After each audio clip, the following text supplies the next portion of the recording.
Good evening, everyone. I'd like to call this meeting of the regular meeting of Committee of the Whole 23-17 to order. Mr. Longfellow, could you lead us in O Canada? Certainly, Mr. Mayor.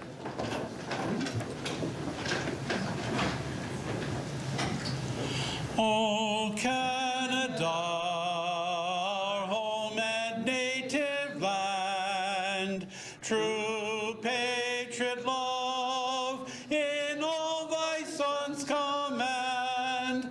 Car ton bras est porté l'épée, il s'est porté la croix.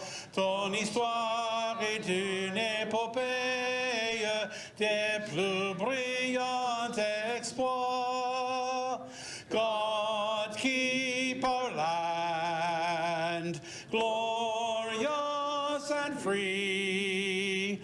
Oh, Canada, we stand on guard for thee. Oh, Canada, we stand on guard for thee. Thank you very much, Joel. We appreciate your service again this evening. Thank you, Mr. Mayor. Madam Clerk, are there any addendum or delegation items? Thank you, Mr. Mayor. None this evening. At this time, I call for a motion to confirm the agenda. Moved by Councillor Desmarais, seconded by Councillor Bodner. All those in favor? Opposed? It's carried. Are there any disclosures of interest tonight? There are none indicated. We'll make a note of that, Madam Clerk. At this time, I entertain a motion for the adoption of the regular meeting minutes of the Committee of the Whole 22-17 held on October 10th, 2017. Call for a motion. Councillor Danch. Councillor Kenny. All those in favor? Opposed? It's carried. Move on to a determination of those items requiring separate discussion. Mr. Bonner. Thank you, Mr. Mayor. Item 1. Yes? Nothing further on my left. On my right, Madam Desmarais. Thank you, Mr. Mayor. Item 4, please.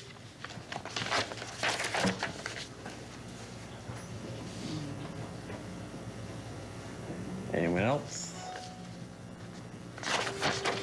And call for a motion to approve those items not requiring separate discussion. Moved by Councillor Elliott, seconded by Councillor Butters. Any discussion? There being none. All those in favor? Opposed? It's carried.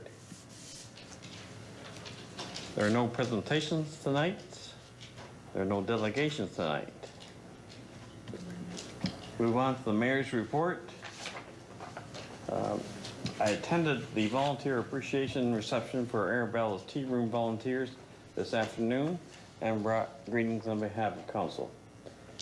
East Village Open House was held this past Saturday afternoon with CEO Scott Louie, Councillor Angie Desmarais, Fire Chief Cartwright, Supervisor of Law Enforcement Sherry Hanson, Municipal Law Enforcement Officer Heather Stones, Staff Sergeant Chris Healy from Niagara Regional Police, Regional Councillor David Barrick, and representatives from Port Cares, Bridges, Community Health Center, Justice Niagara, and Niagara Regional Waste Management were in attendance. I think general feeling was a good event.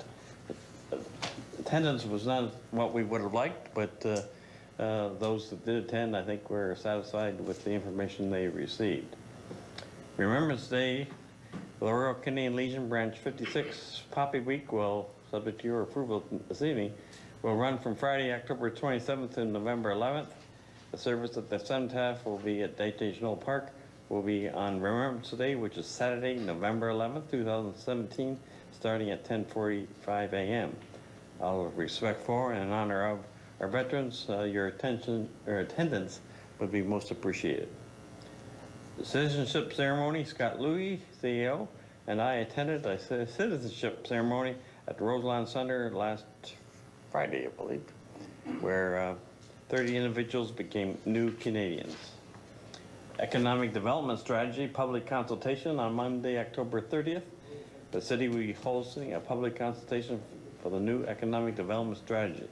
The meeting will be held at 5 p.m. in council chambers on the 3rd floor of City Hall and is open to all interested members of the public. You're invited to come out and share your perspective on the current business climate in Port Colborne and have a voice in the future direction for the city. Discussion will be facilitated by the city's consultant, NDB Insight. And just a heads up, the Peace Bridge has now been reduced to 2 lanes and will remain the same until mid-May to allow them to continue to replace the deck on the Peace Bridge. So that may impact some of our folks going into New York State. Regional Council's report, Alderman Barrick.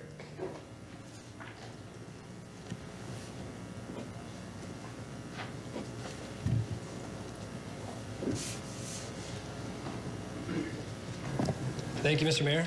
I just have a couple of items to raise. First and foremost, I wanted to mention what occurred at the Region's Budget Committee last week. And as chair of the Region's Budget Committee, I'm happy to announce that at least it's received committee approval so far, slated for council approval.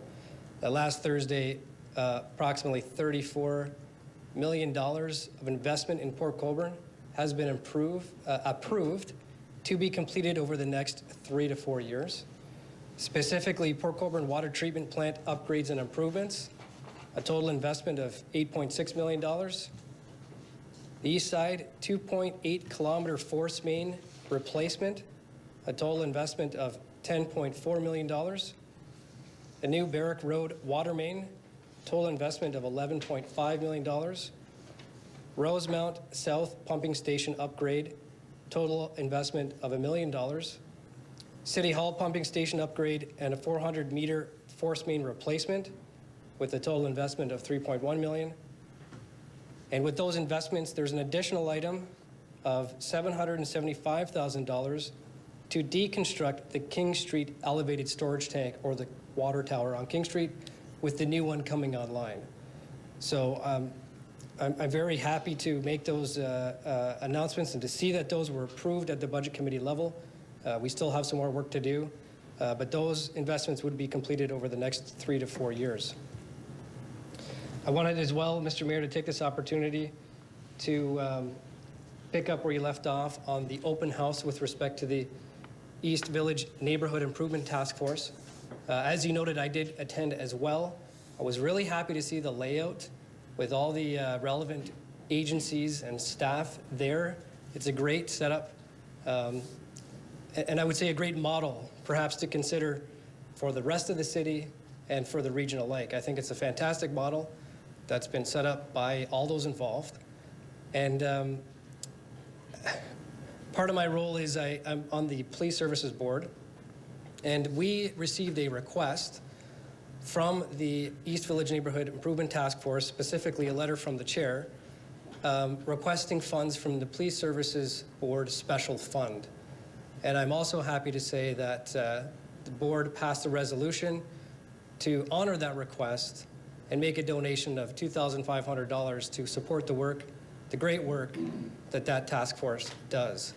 So with that, Mayor, I know the chair of the task force is here. I'd like to ask him to come up, Mr. Neil Schoen. As well, I know that Councillor Angie DeMary is highly involved. If she would come up, and yourself, Mayor, as well, because I know it's a city, there's a big city contribution there as well. So, thank you, Mr. Burke. Mr. Schoen, can you come forward?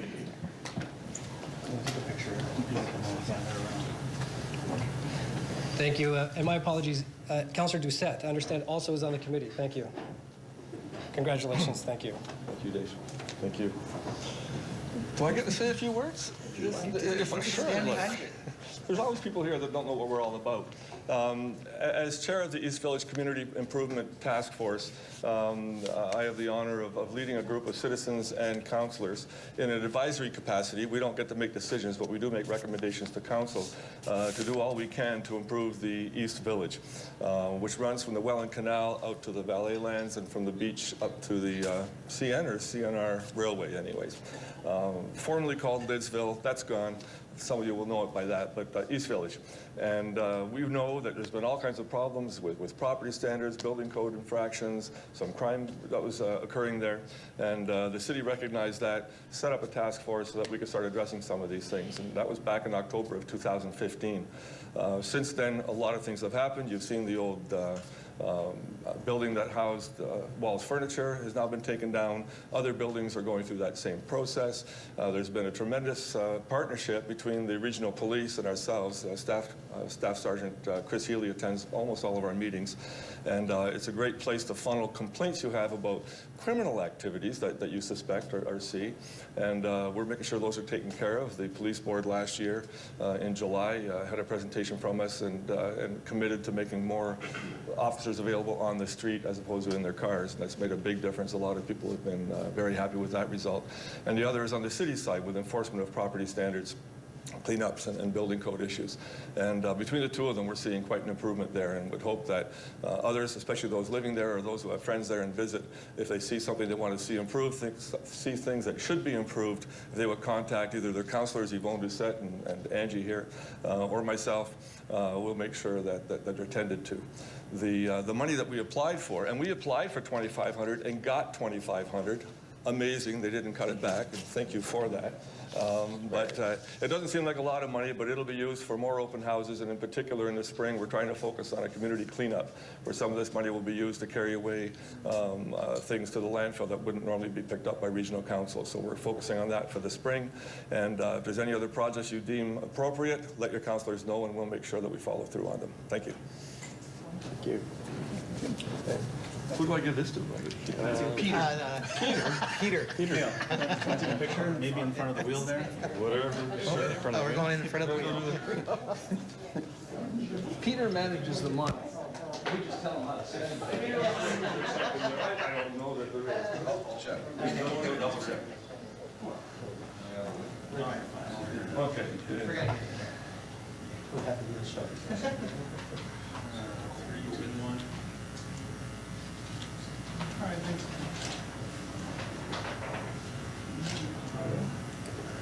This is a rose between the thorns?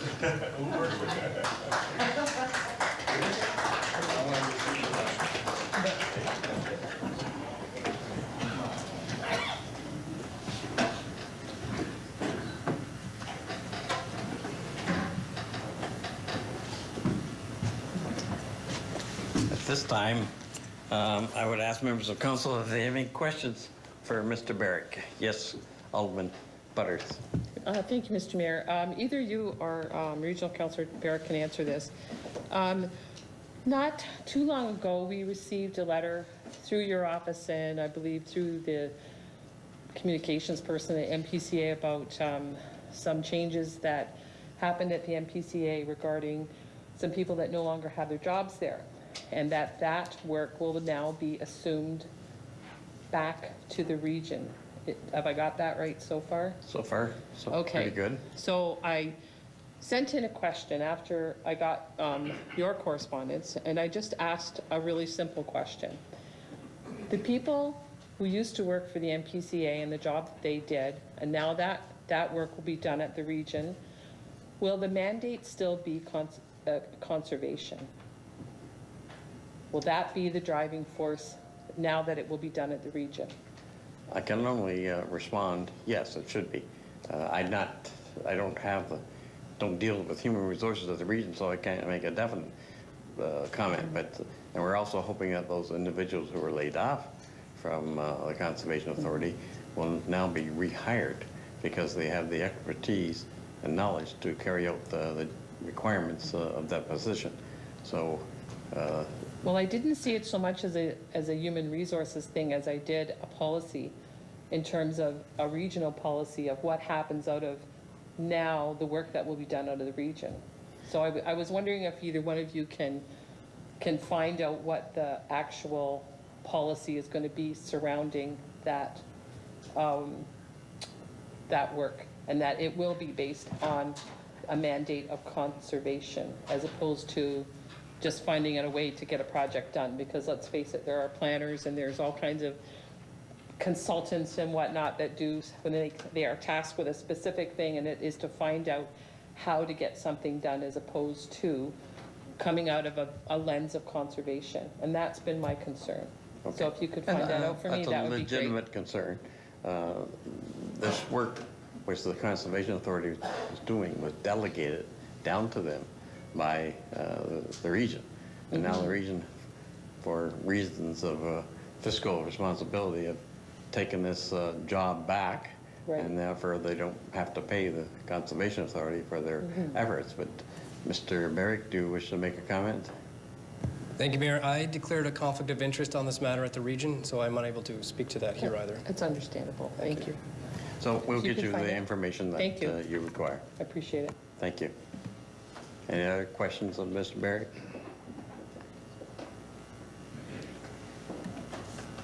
Looks like we're good. Thank you, David, for attending here tonight.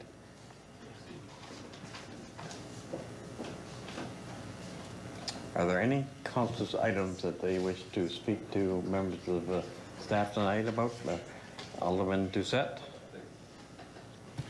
Thank you very much, Mr. Mayor. I'm not sure who can answer it. Probably Mr. Cartwright, as well as Mr. Lee can probably put it in. With the situation and the tragedy that happened in BC this week about the ammonia skipping out and 3 individuals passing away because of the ammonia. I had some citizens contact me, and they wanted to know if we were ready for something like that here, or do we have a situation where we don't have any ammonia in our arenas? I don't know the answer to that. I couldn't give them the answer to that, so I told them I would ask. And if we do we have a plan in place so that a similar incident would not happen? So I don't know if anyone can answer that. That's pretty loaded, I know that. Mr. but- Lee or Mr. Cartwright? Chief Cartwright. Your Worship, I'll let Chris answer the type of product that's used in the arena, and I'll speak to the emergency preparedness. Chris? Through you, Mr. Mayor, to Councillor Doucette. With I assume you're referring to the cooling plant within the Exactly. Valet Center. Yeah. My understanding on the details on that are, I have to apologize, are a bit vague in that equation. The extent of the ammonia in there, I couldn't comment to at this point in time, if there's even any. I know we had a glycol system there, which was used, but beyond that, I can't comment for now. Okay. I would have to do some more research for you. Okay. Before you say anything, Chief, is there a way of getting a hold of that information so that we know, so that we can be prepared? That's the other question I got from this individual, is that if we do, and if we're not sure, let's make sure we get everything and we do know so that we can be prepared.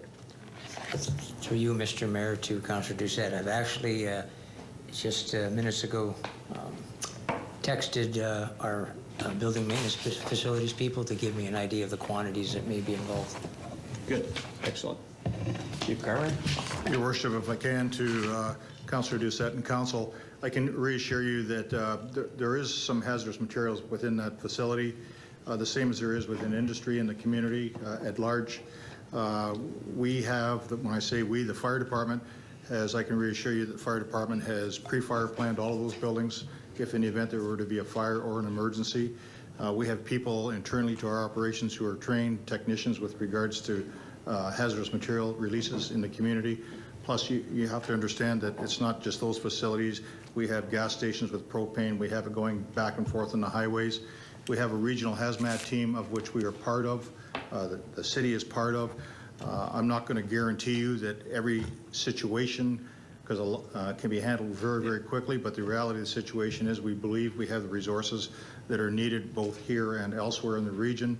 I mean, we have a shipping industry, we have rail in our community, so obviously there's always those what ifs. But the reality of the situation is I think we're as prepared as other communities are at this particular time. Thank you very much. This particular individual, through you, Mr. Mayor, especially one individual that contacted me, just wanted to make sure we were ready as a council and as a city in case it happens. So that was the reason for the questioning, and if we can get some of that information back and making sure, then that'd be great. Thank you. Thank you, Mr. Doucette. Anyone else have any issues? Councillor Demery? Thank you, Mr. Mayor. I have a few things. One, a general announcement. Councillor Doucette and I had a discussion earlier this evening and have set the date of November 9th from 7 till 9 p.m. at the Tim Hortons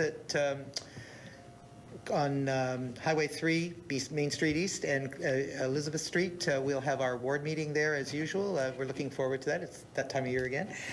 So we welcome all the residents from Ward 2 to come out and speak with us, and we'll try to take you one-on-one, have a discussion with you, and take your questions and concerns back to council and to staff for answers.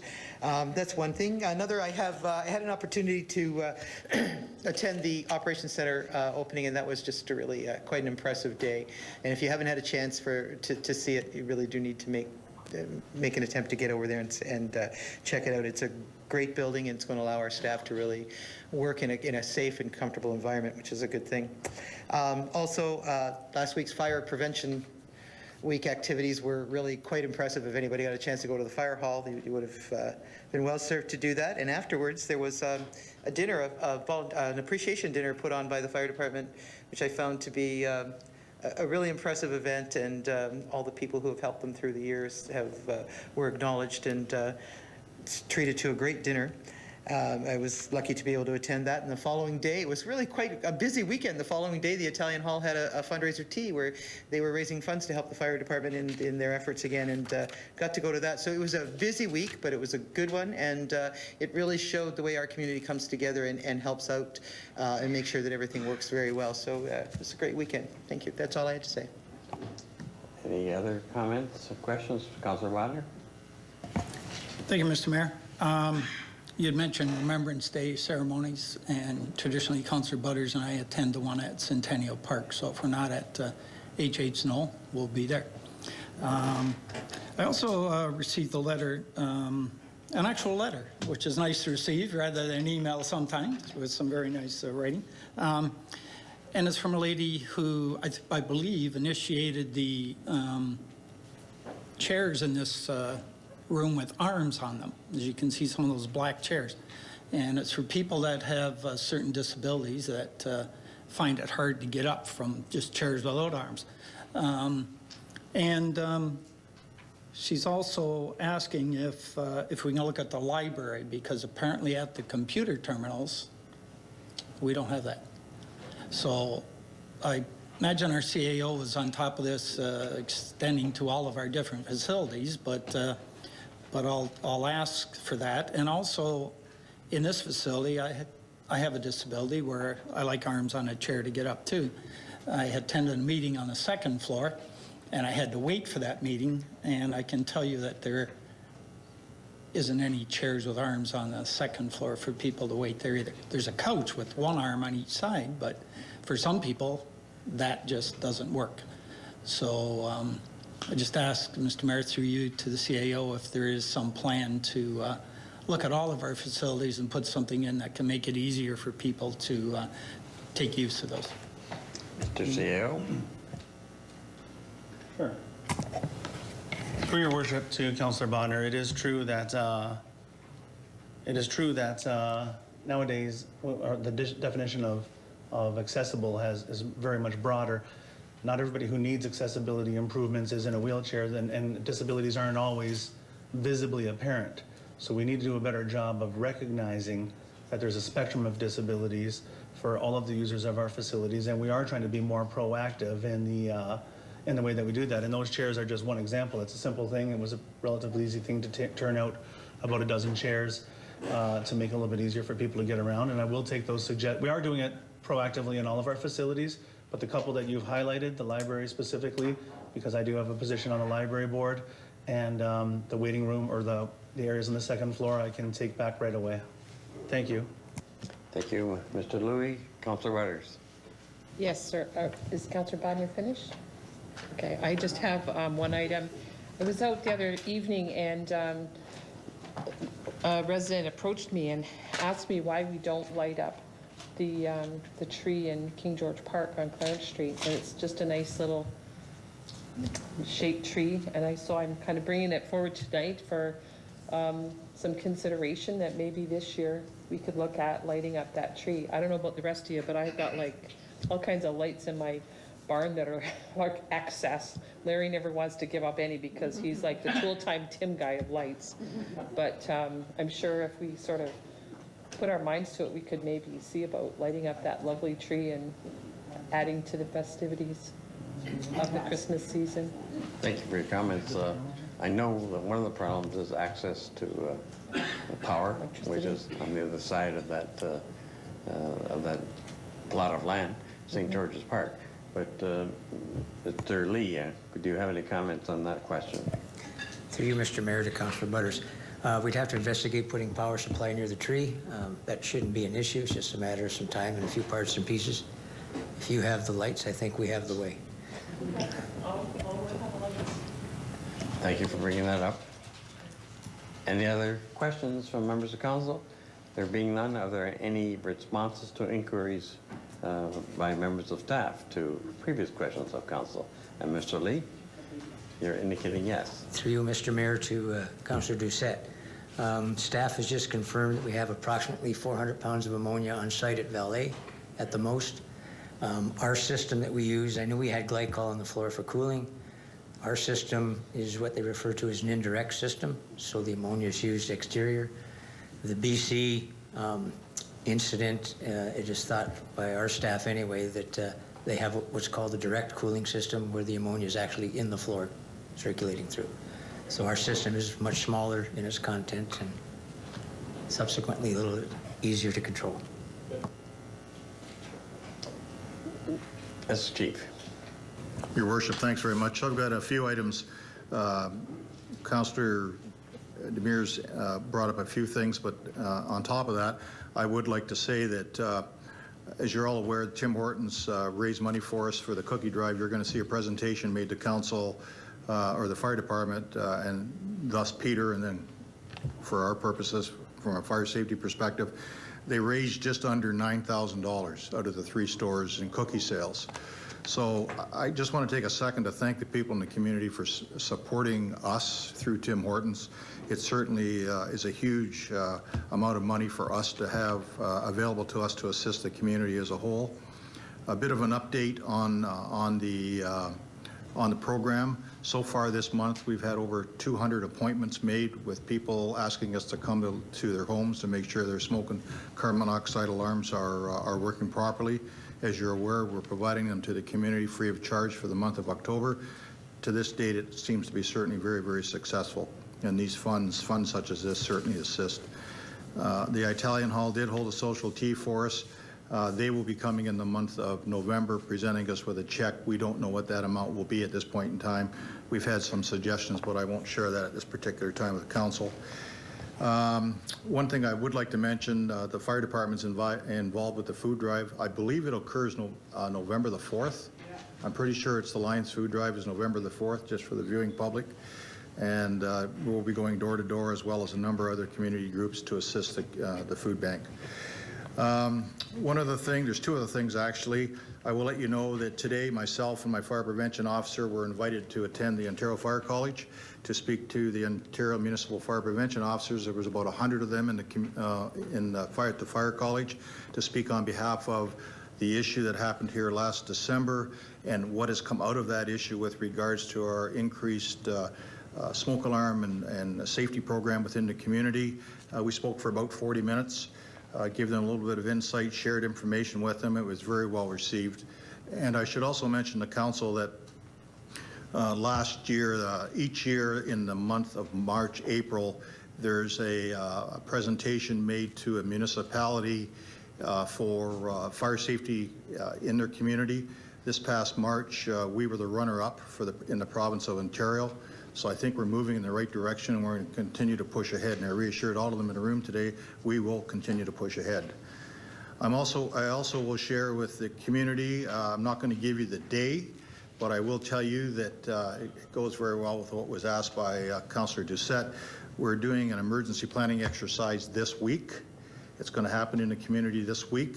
So staff will be tied up for a large portion of one particular day. A number of staff will be. Also, there'll be some activities in the community, and I will share with you in and around Bridge 21, one nature or another, so that if you happen to see activities taking place, be reassured it's a training session for ourselves, the Seaway Authority. We're also using that opportunity to there's a provincial requirement for the water department to test their safety plan with the water distribution system. We're going to use that to do that as well. So there's a lot of things taking place, and we will the information will be shared with the public immediately upon the start of the exercise. It'll be put on the website, it'll be tweeted out, and it'll be put on Facebook. So we're going to try to get it out as quickly as possible. We don't want to tip our hand too soon. I've already probably said too much, but the reality is just to kind of give council a heads up and those that are on the viewing audience. Thank you very much. Thank you, Chief. Councilor Rodner. Thank you, Mr. Mayor. Through you to the Chief. Chief, can you just give us an update on your plans for smoke alarm and carbon monoxide alarms in the rural area of Port Colborne? Some folks here, certainly from the rural area of Port Colborne tonight.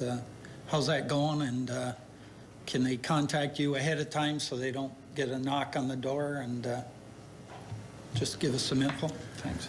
By all means, through your worship, the council, Councillor Bodner. Our program right now for this entire month is being done throughout the entire city, including the rural area.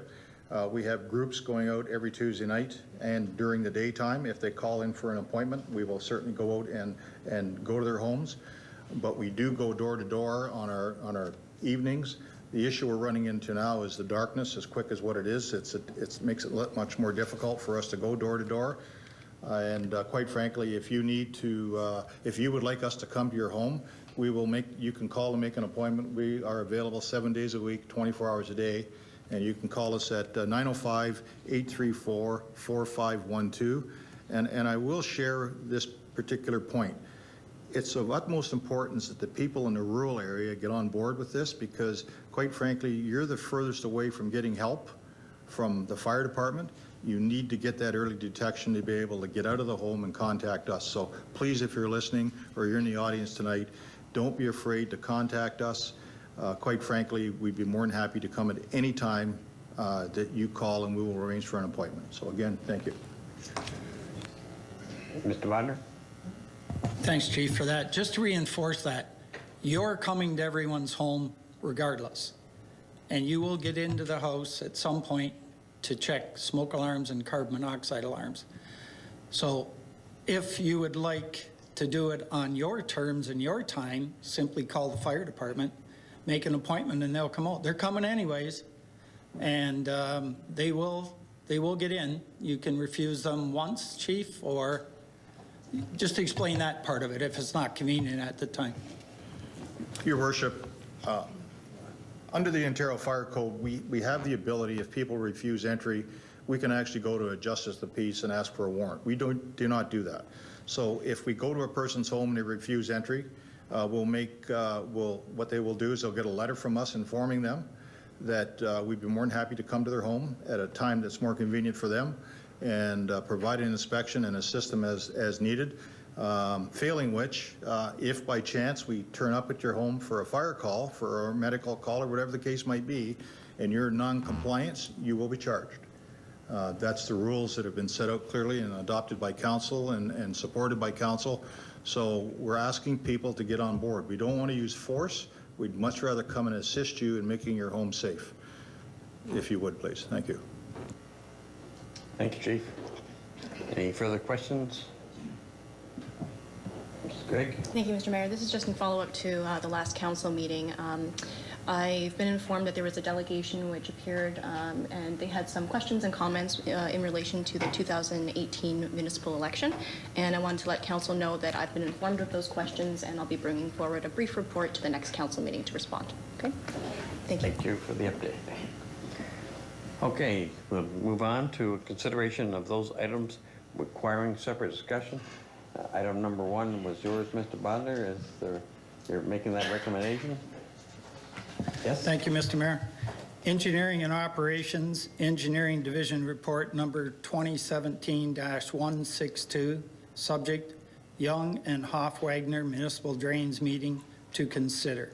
Is there a seconder for that recommendation? Councillor Butters? Okay, discussion. Mr. Mayor, I believe Mr. Henry might Benamir? have something to say. Thank you, Henry. Come forward.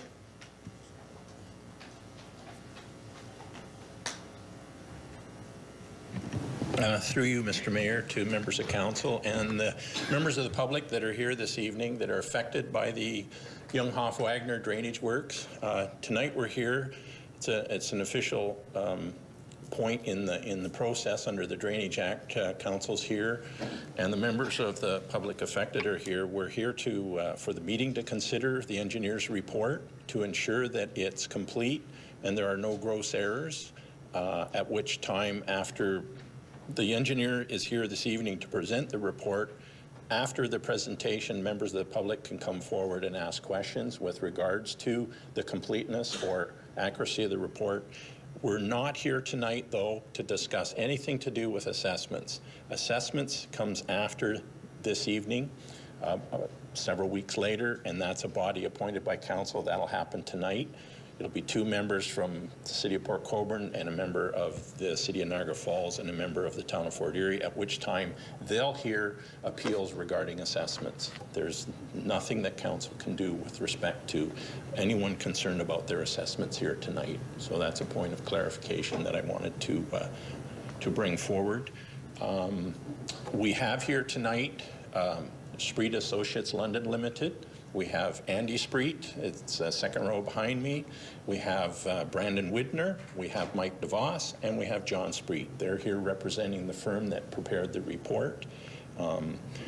This is a drainage works that dates back to 1875. It's an existing drain. It has status under the Drainage Act. This process started back in 1989. It was a request by a landowner for maintenance. And then some years later, there was a subsequent request by several owners, petitions of sorts, requesting that maintenance be effected on the Young and Hoff-Wagner drains. The reason we've had to do this new report is the existing report dated back to 1928. We had a number of changes that took place. Most critical was the realignment of the railways to facilitate the Town Line Tunnel. There were works that were constructed that severely affected the performance and ability for the Young Drain to function. And of course, regionalization in 1970 brought about different adjustments to the municipal boundaries, so the report was we could no longer use the report. So that's what caused us to move forward. Council of every municipality in the province of Ontario, it's their duty to ensure these reports are up to date and usable to affect maintenance. So that's the process. That's what's bringing us to this point this evening. I would like to turn it over to Mike DeVos. He's going to give a brief presentation of the report, at which time then council can ask questions, and then we'll then defer to the public. Thank you, Mr. Benamir. Mr. DeVos, welcome. Thank you.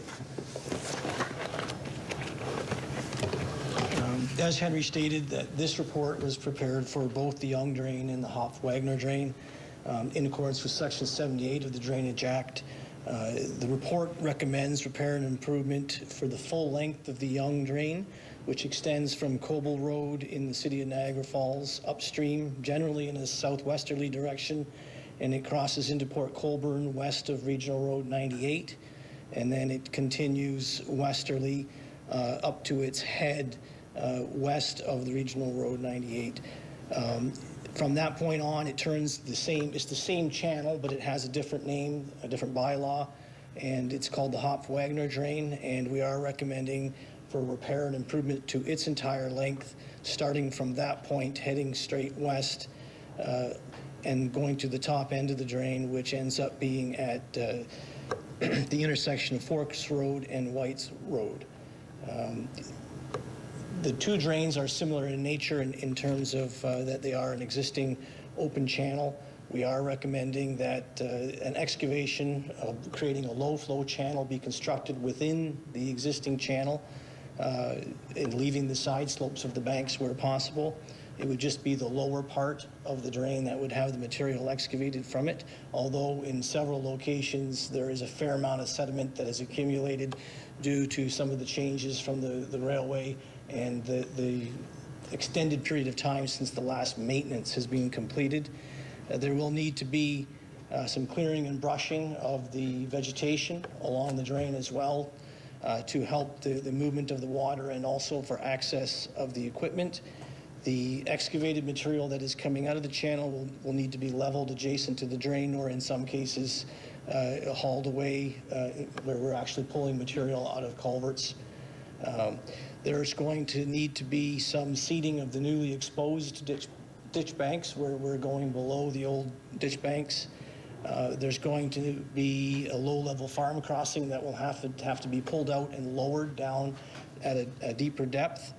There's going to be several rock chutes, which are stone paths for the surface water to get from the field level down into the channel to prevent erosion from the field down into the channel. We want to try and slow down the amount of sedimentation in the future. Part of that is to add sediment pools, which will collect the sediment in specific locations to help the channel's life expectancy going forward, and it would prevent maintenance as soon as what it would be without it. There will be some planting of trees along the channel and its lower reaches, as discussed and recommended by the Federal Department of Fisheries and Oceans. There'll be the replacement of 3 existing road culverts and road crossings as part of this construction, and as well the construction of 4 new low-flow pipes adjacent to existing railway culverts that are there now to provide the sufficient depth for the channel that we are recommending. There'll also be the construction of 2 access culverts for private lands, and then the cleaning through 9 existing roads and railway culverts where we do not have to actually work on the culverts themselves. They would be remaining in place.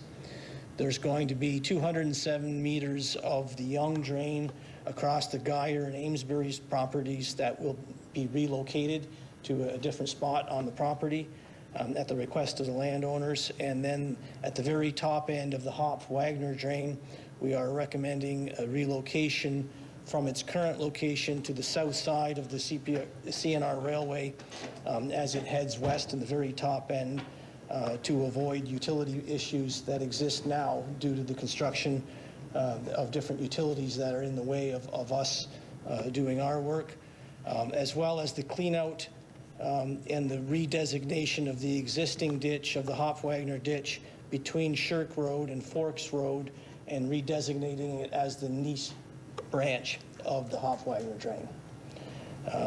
There are detailed notes on both the report and on the drawings that describe the work on a property-by-property basis to try and provide that information to each individual landowner. It indicates what's being done, which side of the channel we may be working on. When you put the whole project together, it's approximately $790,000, and there's going to be significant contribution required from the roads, railways, and Enbridge. And I guess I could explain things even more detail, but due to the size and the scope of the project and the amount of previous public consultation that's taken place, I would stop and open up to questions. Thank you. At this time, I call for any questions from members of the audience here tonight.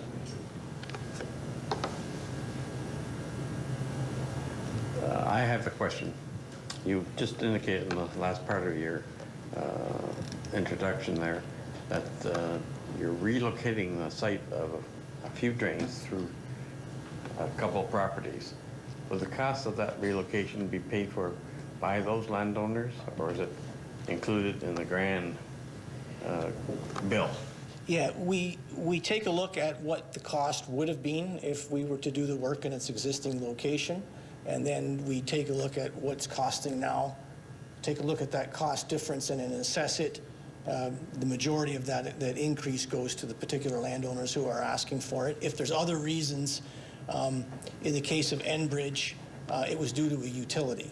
So they are paying the increase in cost for that particular moving of the channel. Thank you. Again, I'll call for questions from council. Mr. Bodner. Thank you. Thank you, Mr. Mayor. Through you to the presenter. Just a general question. You know, as we see climate change affecting a lot of our, it seems like we don't get gentle rains anymore, we get monsoons.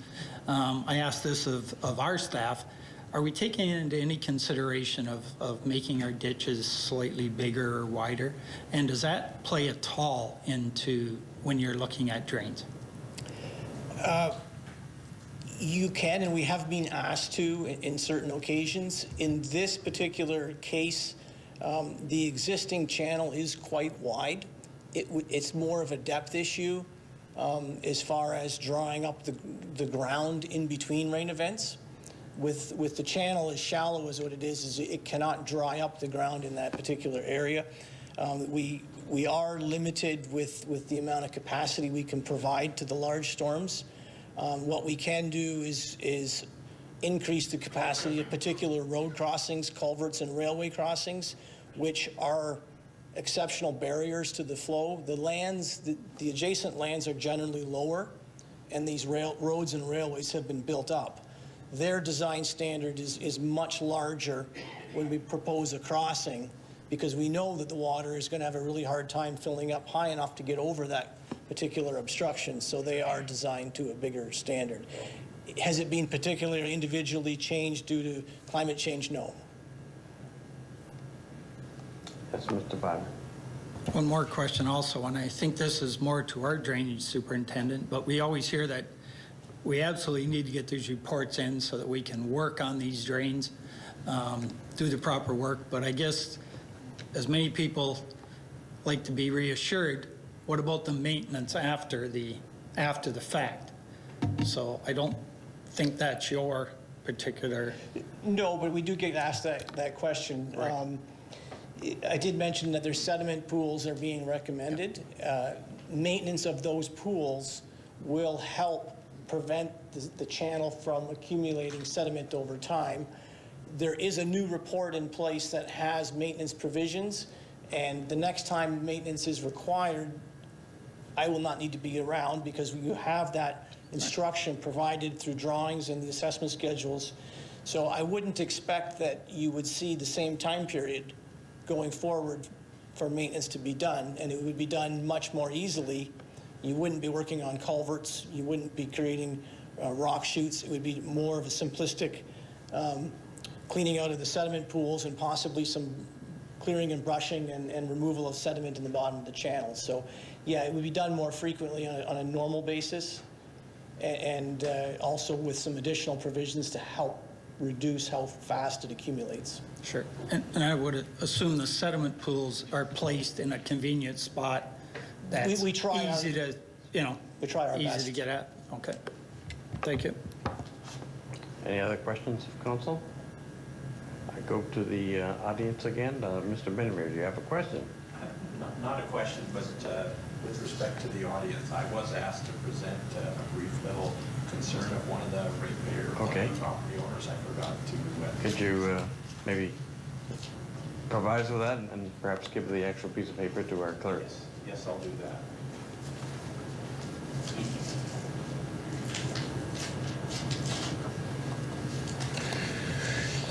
Okay, this evening I had an opportunity to respond to a telephone call from a Mrs. Peranowski.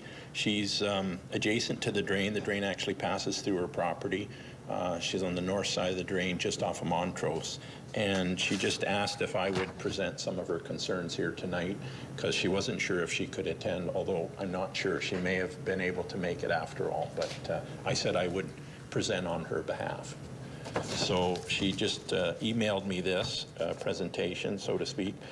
Thank you for taking the time to explain the environmental portion of the Young-Hoff-Wagner Municipal Drain. I have a few concerns that need to be addressed. In Section 14, Environmental Considerations, reference is made to meetings with the Niagara Peninsula Conservation Authority and the Federal Department of Fisheries and Oceans in 2006.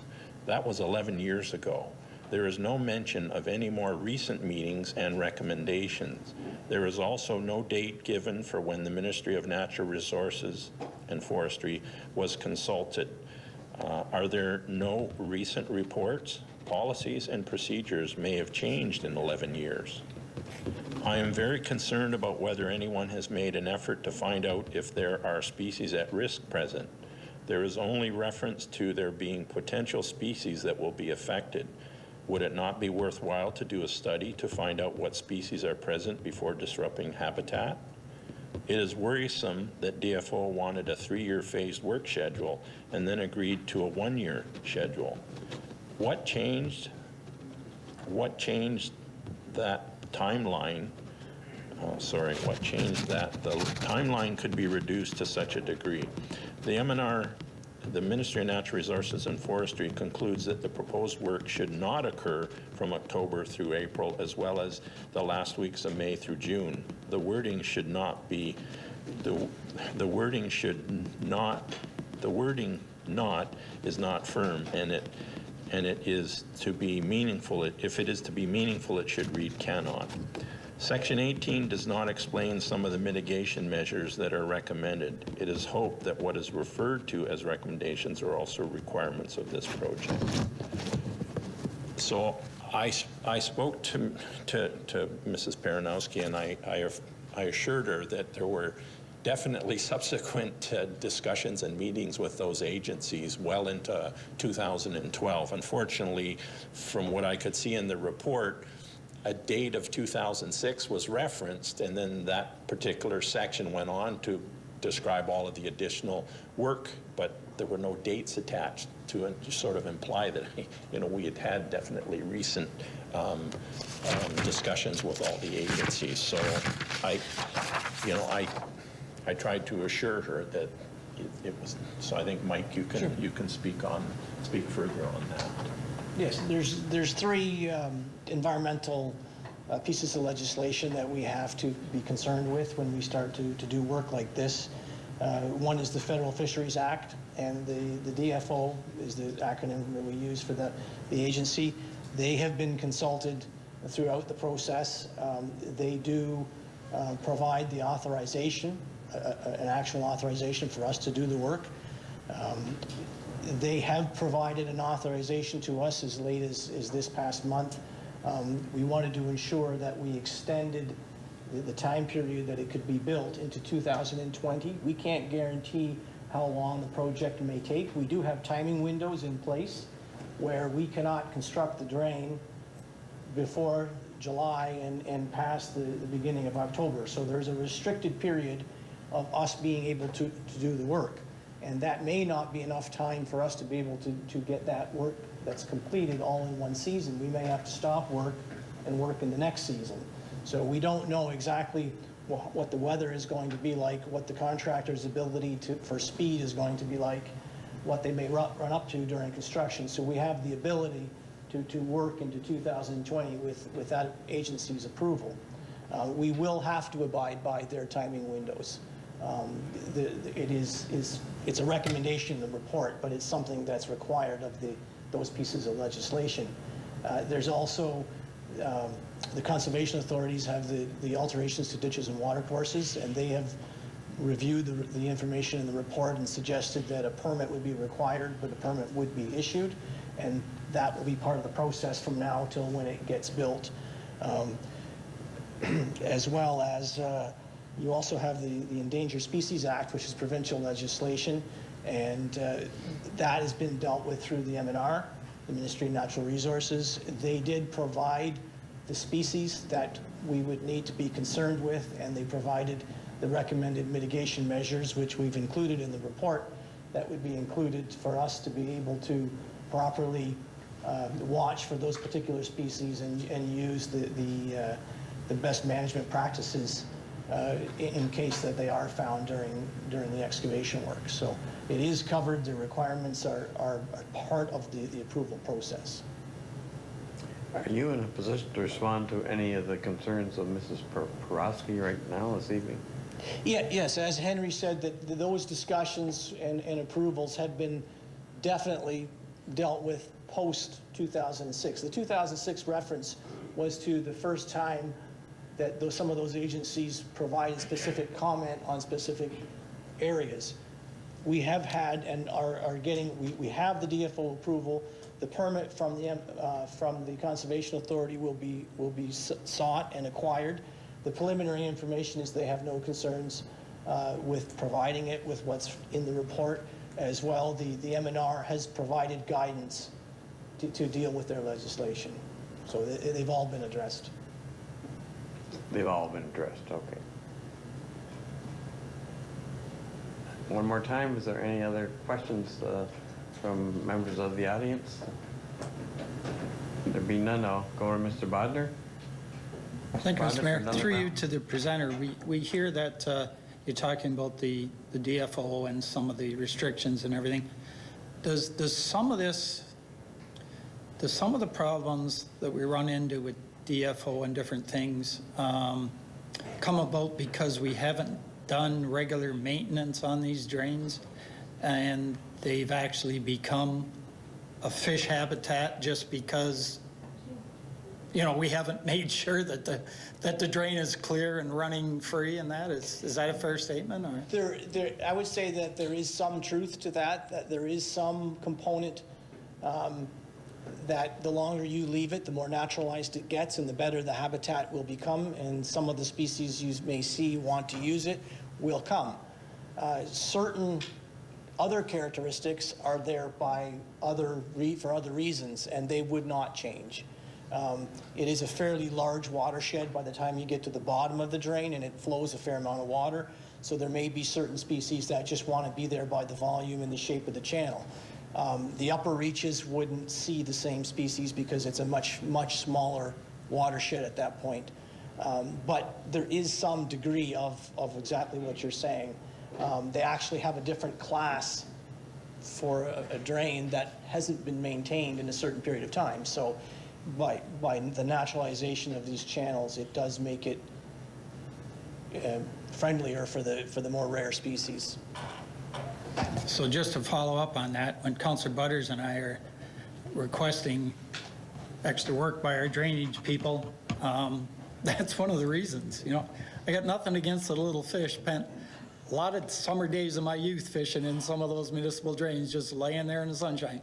But you know, if we could chase the little buggers out or keep them going in the direction of the flow, you know, I think it'd be better for everybody. It certainly would allow us to do a little more work. So, thank you. This goes through the drains, or these drains go through 3 municipalities, and there'll be a similar public meeting in each of those municipalities? No, this is the only consideration meeting for the drain. The information is circulated to all the affected properties. So it comes to Port Colborne. Port Colborne is the initiating municipality, and Port Colborne is taking care of the project as a whole. Thank you. And just one further question from myself. Is there any requirements for people living adjacent to the drains to entertain or involve soil conservation, such as do they have to have a strip of land 5 feet wide immediately adjacent to the drain so that there isn't runoff of soil into that drain and gradually it accumulates and requires clean out again? Yes, part of our report is actually recommending the creation of grass buffer strips to prevent that siltation from wanting to go from the field into the channel. So it is actually being made part of the bylaw In this case, this was one of the things that the DFO wanted to see as part of the project. And we do agree that it is a good thing to have for the longevity and for the health of the system. Thank you. One further and last time, is there anyone in the audience who would like to address a question to the engineers or make a comment on the situation? Don't be shy. I got a silk question. Okay, would you stand up? Would you come forward and give your name and address? Okay, Mr. Mazziello, come up to the mic. We can't hear you from down there. Don't be shy. Over here. Now you're sorry you spoke up, right? There, you got a mic now. Where is it? Can I have your full name and address, please? Sing? You're on. I got to do everything again? My address? Yes, please. 4161 White Road, Anthony Mattiazzo. The question I have was the silt.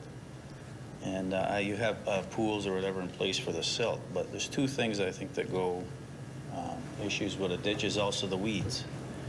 So if the silt will, subside at the bottom of the lowest point, I guess that's what you're doing, right? But the weeds are always going to grow in the ditch. So that was the question I had for the maintenance of the weeds. I know some places you might not be able to get into. I don't know. Mr. Ross? Yes, if you're speaking of the weeds in the very bottom of the channel where the water is flowing, that is very difficult to avoid. It's the wettest area, and it has the best growing conditions, and you will see the weeds to grow. There are some municipalities that do vegetation growth retardant programs. It depends on each municipality in Ontario is different in terms of what they would like to see. It's usually more targeted towards bulrushes, and Phragmites has driven the big push on that. It's an invasive species and really, really slows the water down, and it's really come along in the last 4 or 5 years with having maintenance programs to try and attack that. In this case, that's one extra measure that if it becomes a problem, and I don't know that it is a problem here with having any of those invasive species in the drain, but if there are, then they can be addressed through growth retardant programs. With just grasses growing in there, some of the grasses will have fair high height to them, and they will want to slow the water down. This drain is very flat. It has very little grade, so the water wants to move really slow, and there's not a lot that we can do for that other than try to keep the woody vegetation, if there's alders or dogwoods or any of the woody stuff growing in it, try to keep that to a minimum to not, those types of shrubs will catch other debris, whether it's crop stubble or other pieces of vegetation that have fallen off or trying to flow. And if those other woody vegetations are there, they can catch that and then create blockage. So keeping the woody growth off and or the other invasive species is about the most that can be done. I'm surprised there isn't a material that you put down on the bottom of the ditch that averts all that. I'm surprised, it's the technology today. Maybe. Well, it's possible, but the environmental agencies certainly would not want us to try and harden that system. They like the idea of that being the way that it is. Okay, thank you for your questions, and thank you for your responses. At this point, yes, ma'am. Could you explain to me what growth retardant program means? That is the application of a chemical growth retardant during the... In other words, putting poison into the system? It is a herbicide, yes. It would be what happens. There's two different methods of applying it. It would have to be done by a licensed company, or sometimes the conservation authorities supply that service, depends on which conservation authority or where you are. They would have to have all the proper approvals in place, do it at the proper timing. It can only be done during an active growing season. And then there are two different methods. Some of the equipment can spray it directly on the growing tufts at the top, and other methods spray the chemical onto a rolling drum, which then rolls along and touches the top of the actual weed that you're trying to kill. It is not selective, so if you were to put it on the grass, it would kill the grass too. But the herbicide programs that you're talking about there are not involved in this project. No, we don't have anything in this report with that. It is something that the question was asked, what can you do, or what's possible? And these are, I'm just describing programs that municipalities in Ontario have. It's not all of them. It would only be some of them. Thank you. Mr. Bodner. Just through you to either presenter or Henry. Certainly since I've been on council, I don't remember us ever using herbicides or any kind of chemicals in any of our drains. It, you know, just something that we haven't done. So just to let people know. Yep. Okay, one final time. Is there any other questions from those in attendance here tonight? If they, someone thinks of additional questions, can they send them in to you? Definitely. Henry would be the first contact, and then he can touch base with us and make sure that we address any questions. Thank you, Mr. Voss, for your attendance here tonight. Thank you. Members of your team. Oh, Mr. Bodner. Just after we're done with him or something. Well, we'd like a volunteer to sit on the committee. To that point, Mr. Mayor, I believe we have to make amendments to the recommendation. It's wrong in here. Because we're the initiating municipality, we need 2 people to sit on that with an alternate.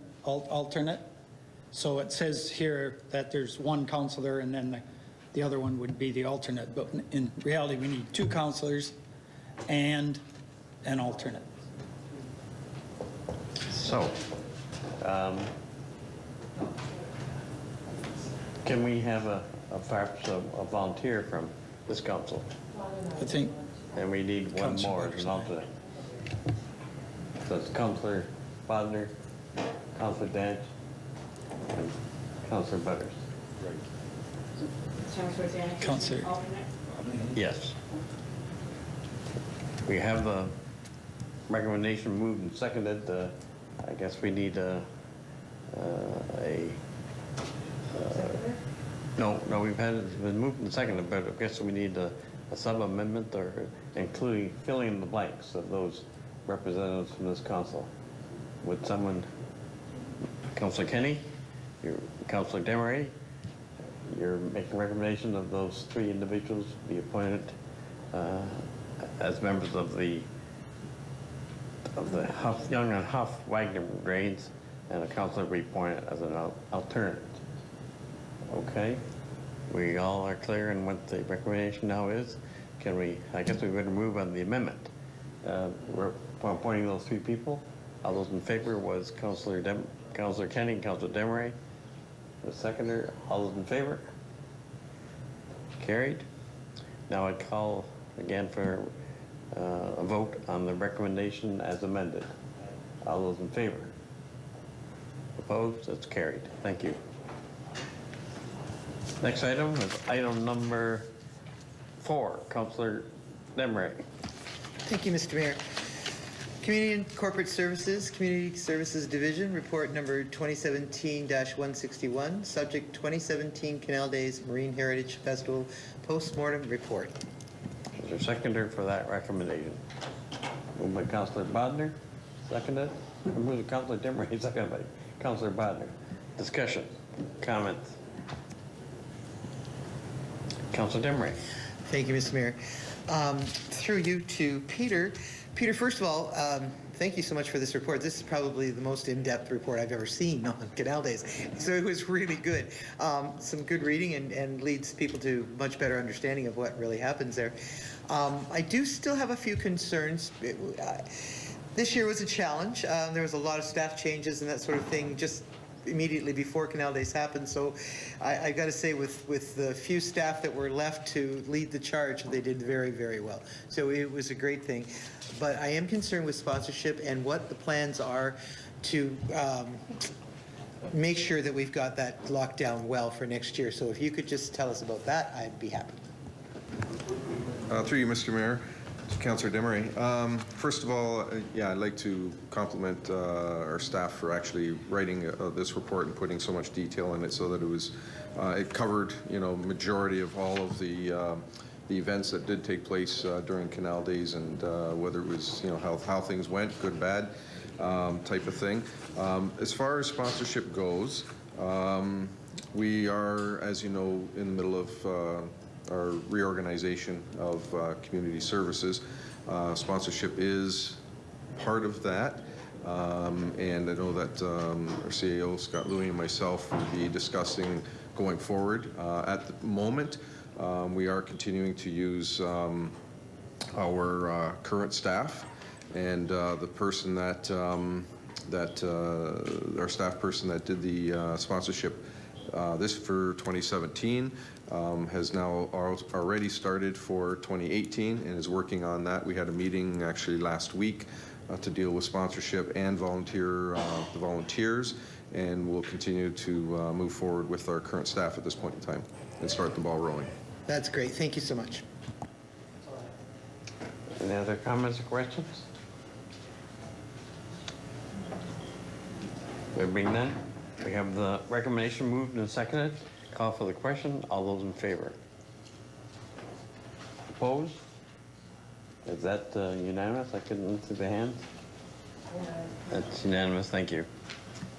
That comes to the end of our items for separate discussion. Are there any notices of motion this evening? Councillor Butters. Thank you, Mr. Mayor. I intend to bring a notice, I intend to bring a motion forward. I'm planning for the next meeting. It will be very similar to the motion that was made at St. Catharines Council regarding asking the province for a direct supervisor of the MPCA, and it will be similar in nature to that. Okay. Thank you. Any other notices of motion? There being none, I call for adjournment of this meeting. Moved by Councillor Doucette, second by Councillor Dench. All those in favor? It's carried. This meeting is adjourned, and we'll move immediately on to regular meeting of Council 2032-17, held today, Monday, October 23rd, 2017. I call that meeting to order. Are there any addendum items, Madam Clerk? Thank you, Mr. Mayor. None this evening. Thank you. I'd entertain a motion to confirm the agenda. Moved by Councillor Doucette, seconded by Councillor Wagner. All in favor? Opposed? It's carried. Are there any disclosures of interest this evening? There being none indicated, that shall be so noted. I call for adoption of minutes of the regular meeting of Council 30-17 held on October 10th, 2017. Moved by Councillor Kenny, seconded by Councillor Demery. All those in favor? Opposed? It's carried. Determination of items requiring separate discussion. There being none indicated, move on to agenda item 7. Can I call for approval of those items not requiring separate discussion? Moved by Councillor Kenny, seconded by Councillor Demery. All those in favor? Opposed? It's carried. Proclamations, Madam Clerk. We appear to have one. Thank you, Mr. Mayor. There's one proclamation this evening, that being Poppy Week, which is the week of October 27th to November 11th, 2017. We just need a mover and seconder for that. Have a mover and seconder. Moved by Councillor Elliott, second by Councillor Doucette. All those in favor? Opposed, if any? Carried.